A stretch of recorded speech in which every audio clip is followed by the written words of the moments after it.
So to restrain oneself does not mean to suppress oneself. In fact, the opposite is the case.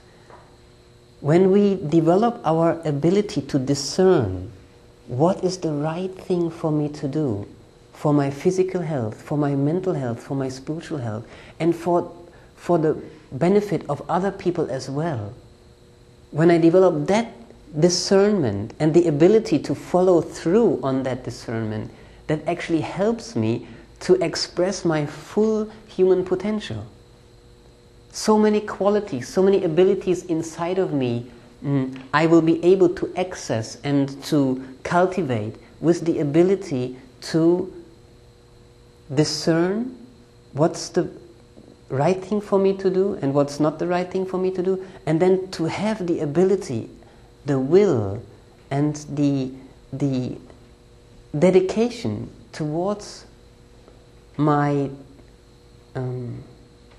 fulfillment to actually follow through on my discernment.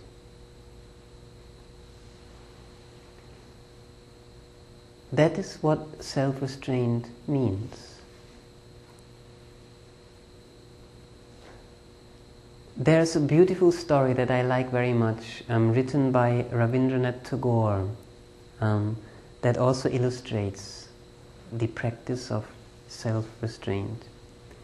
It is about Upagupta, a disciple of Buddha. A young Buddhist monk, Upagupta, was lying asleep on the earth outside the city gate of Mathura, a town in India.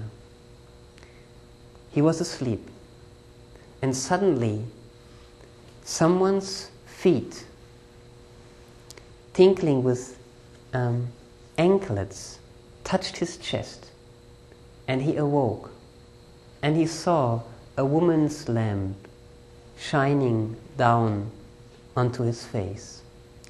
It was the lamp of the dancing girl. She just came from the town. She was dressed and decorated with jewels beautifully, and she was intoxicated with the wine of her youth. And so, looking down at this young ascetic's face, the dancing girl said, "Young monk, this dusty earth is not a fit bed for you.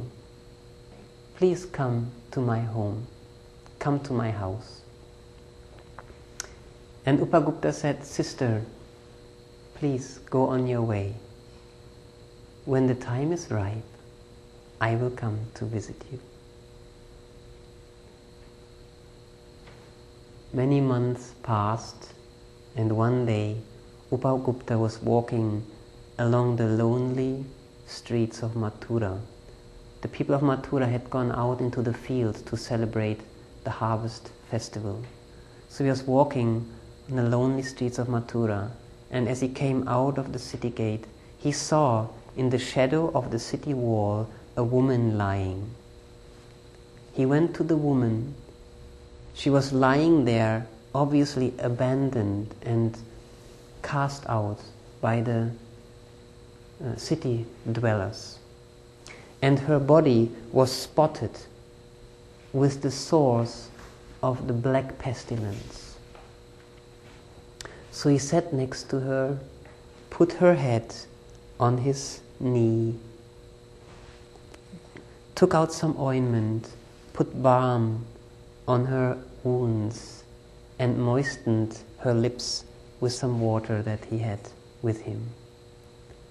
And so, half conscious, the girl said, "Who are you, merciful one?" And Upagupta said, "It is me, and the time has come, and here I am to be with you." So it was the dancing girl.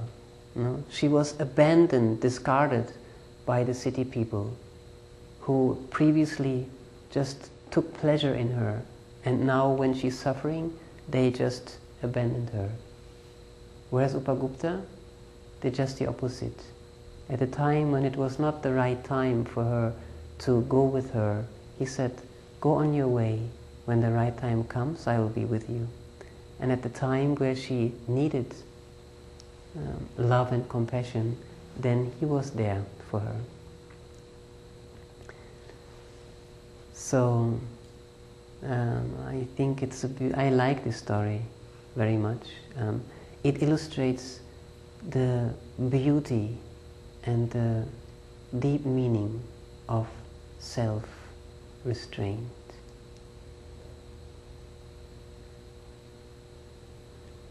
You know, self-restraint is not an inborn talent that someone either has or doesn't have. Self-restraint is an ability, a faculty, a capacity that one cultivates, that one develops over time. It is very natural in our human development, in our human evolution, to struggle with being able to refrain and control so many desires and impulses and longings that we have. So it is a matter of maturing, of strengthening our conscience, our heart and our mind, and our ability to discern what is the right thing to do, and then our will force. Will force is not just an intellectual force, it is also the force of our heart.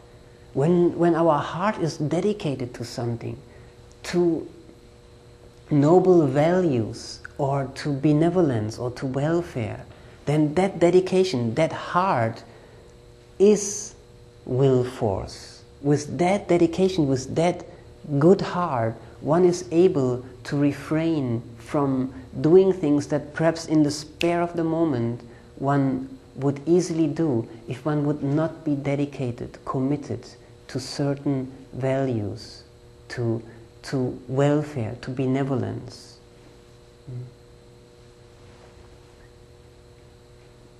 And here again, the practice out of which these 7 secrets come, the practice of Tantra, is a systematic practice to cultivate self-restraint.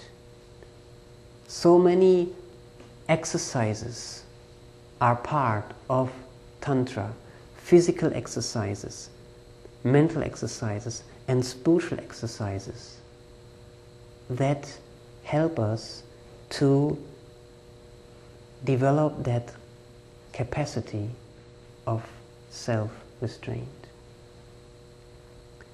And really, the more we have that ability to control our mind, to control our nervous system, to control our impulses and our emotions in a way that we want to be, in the way that we want to express ourselves, the way we want to speak, the way we want to act, freeing ourselves from things that we would like to not be held back by, whether it is greed or fear or anger, the ability to just transform those and then express our soul, that comes from spiritual practices.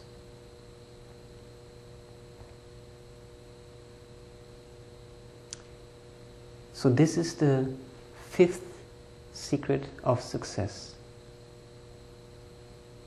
self-restraint.